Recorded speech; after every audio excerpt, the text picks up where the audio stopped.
E aí, cara, talvez... Você acha que isso teria... Tu acha que o jeito que tá hoje, se tu tivesse, por exemplo, apoiado a CPI da Lava Toga, a gente estaria numa situação mais controlada hoje? Porque você tava falando, pô, tava tentando distensionar. Eu lembro que tu chegou a falar, inclusive, sobre isso, falando, cara, pra que eu vou tensionar mais ainda, não sei o quê.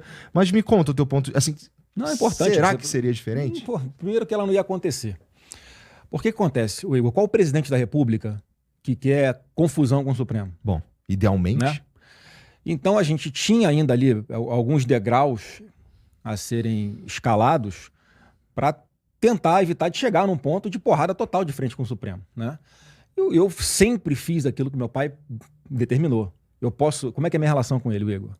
Eu discordo de alguma coisa, eu tento convencê-lo do contrário, ele tenta convencer que não. Enfim, resumindo, eu posso até não estar convencido, mas no final vou fazer o que ele manda. E vai ser sempre assim, inclusive nesse momento agora, eu vou fazer o que ele mandar. Então, assim, essa CPI da Lava Toga, a gente naquela época já não tinha maioria no Senado. Uhum. Né? Depois veio a CPMI da Covid, você viu que show de horrores que foi, um palco político, uma disputa política total, a gente sem os votos necessários para trazer a verdade para dentro da CPMI. E a gente está falando do momento de CPI de Lava Toga, que era anterior a esse ainda. Você imagina, quem ia ser o presidente da CPI, a Soraya Tronic?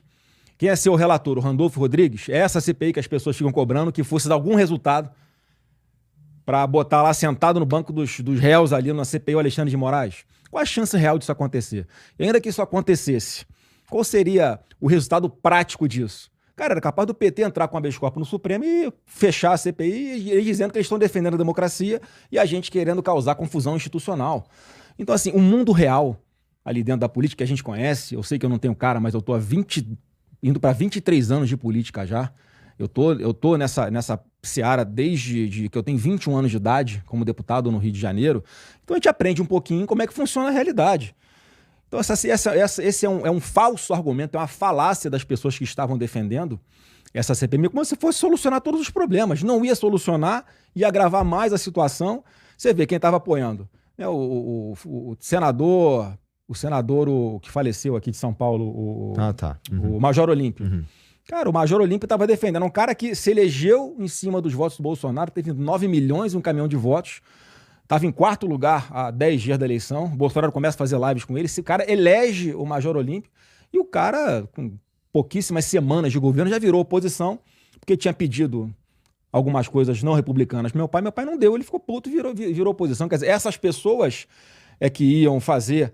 ali travar o combate para defender o governo Bolsonaro dessas interferências do Supremo. Então, assim, tem que ser muito anjinho, tem que ser muito inocente para achar que na prática isso ia dar algum resultado e, na verdade, isso só prejudicaria, né, ia acabar de vez, enterrar o governo vivo de vez. E teve bastante disso que você tá falando aí, né, Flávio? Um monte de...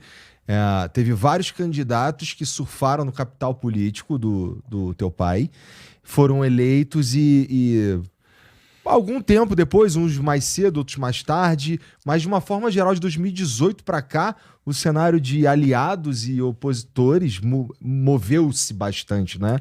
Igor, o que acontece? Eu acho que é uma qualidade do meu pai, tá? Mas, na prática, eu acho que ele precisava ter um pouquinho mais de cuidado, porque ele é um cara de um coração tão grande, cara. Então ele senta para trocar uma ideia contigo aqui. Se ele acreditar em você, cara, ele vai comprar o teu barulho, ele vai até o final com você, ele vai botar o capital político dele em jogo para poder te ajudar. Ele é assim, cara, com quem ele acredita. Então muitas pessoas que eram mal intencionadas se aproximavam dele e ali conquistavam a confiança dele de alguma forma e depois que estavam eleitas com base nessa credibilidade que ele tem perante o eleitor, achava que, não, agora eu só vou solo, eu sei o que eu tô fazendo, o Bolsonaro não sabe o que tá fazendo. E aí a resposta que eu sempre falo é a seguinte, né? O que aconteceu com essas pessoas? Então, eu confio muito, muito nesse julgamento da urna, cara.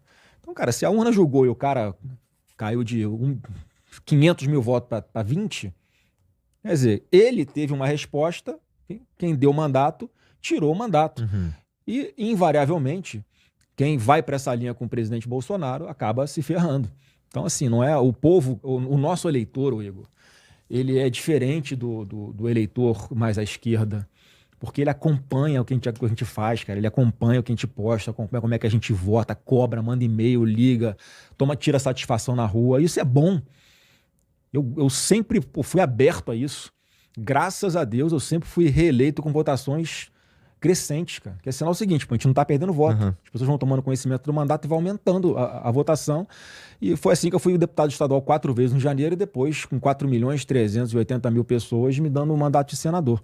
Então, assim, muita gente que vai pra linha de querer se botar ali como uma pessoa que sabe mais ou que tem uma visão mais ampla do que está acontecendo na política do que o Bolsonaro, acaba tendo esse destino. Algum desses aí tu suspeitou desde o princípio, cara? Não precisa me dizer nome não, mas puta, eu vi uma galera chegando ali que eu achava estranho. Eu acho que assim, talvez eu tenha percebido um pouquinho antes do meu pai algumas situações, né, mas eu sempre fui muito, Igor, de entender que a gente está numa guerra.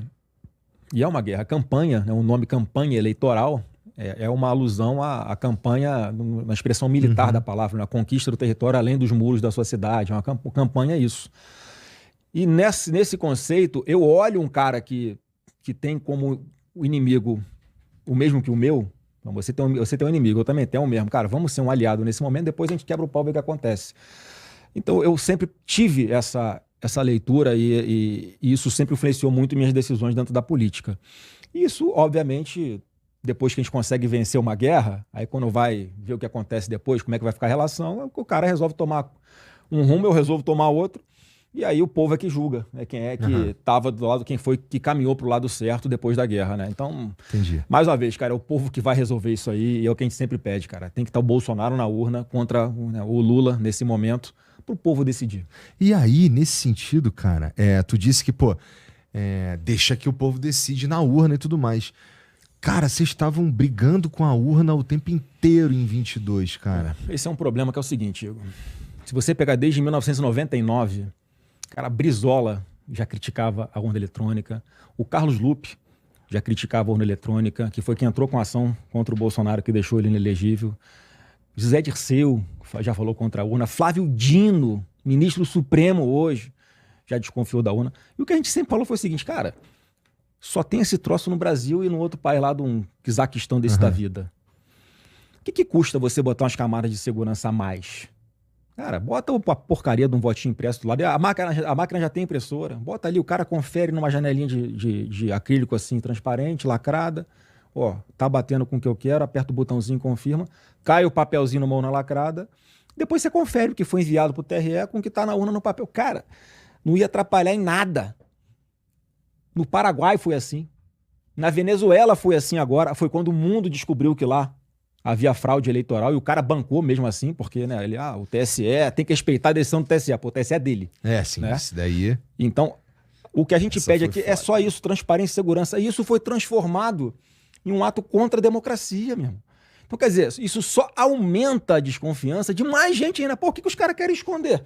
Porque se eu sou ministro do TSE, Igor, não, você tá com uma suspeita de que houve alguma fraude? Qual é? Deixa eu ver aqui. Tá bom, investiga. E o que os caras fazem? Os caras, além de não investigar, metem uma multa de 22 milhões de reais, em alusão ao número do partido, que é o PL, quando a gente sugere ali indícios de que podia ter acontecido alguma coisa de errada, e o cara não investiga. Como é que foi em 2018? Isso você sabe. Em 2018, presidente Bolsonaro eleito. O próprio TSE, de ofício, manda a Polícia Federal instaurar um inquérito por causa de uma denúncia que teria havido fraude nas urnas. Quer dizer, o Bolsonaro ganhou, vamos investigar, porque se tiver fraude a gente acaba com a eleição. Bolsonaro perdeu, antidemocrático, entendeu?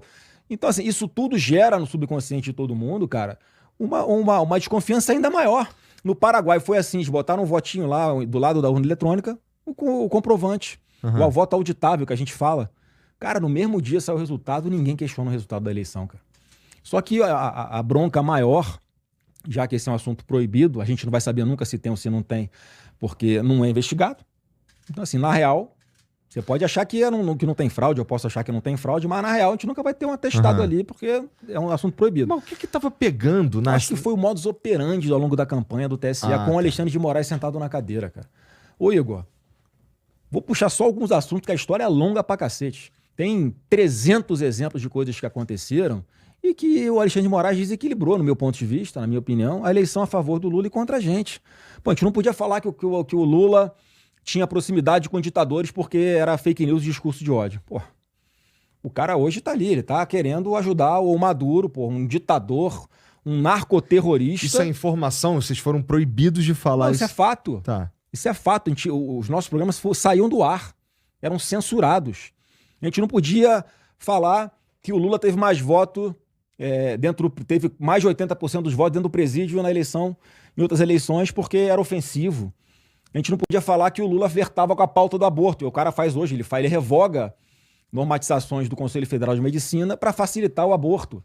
A gente não podia falar que o Lula era a favor de roubar um celular para tomar uma cervejinha. Cara, isso são fatos. E como é que acontecia? Quando um juiz quer, até Flamengo, né? Vasco e Flamengo. Como é que o juiz, se o Vasco empatar, é campeão contra o Flamengo? Se o juiz quiser ajudar o Vasco, como é que ele faz? O empate favorece o Vasco. Ele fica marcando falta no meio de campo, usando a lei, e a bola não vai chegar nunca na área do Vasco, irmão. Tá ajudando o Vasco. Então, a analogia que eu faço é muito essa. Se fosse uma eleição equilibrada, disputada, e como é que acontecia? Entendi. Ele demorava, Igor, 2 dias para tirar uma propaganda do ar, que era fake news, do nosso ponto de vista, para tirar a propaganda do Lula. Ficava 2 dias circulando. E a gente, quando o Lula entrava com algum pedido, cara, ele censurava previamente. Não ia nem ao ar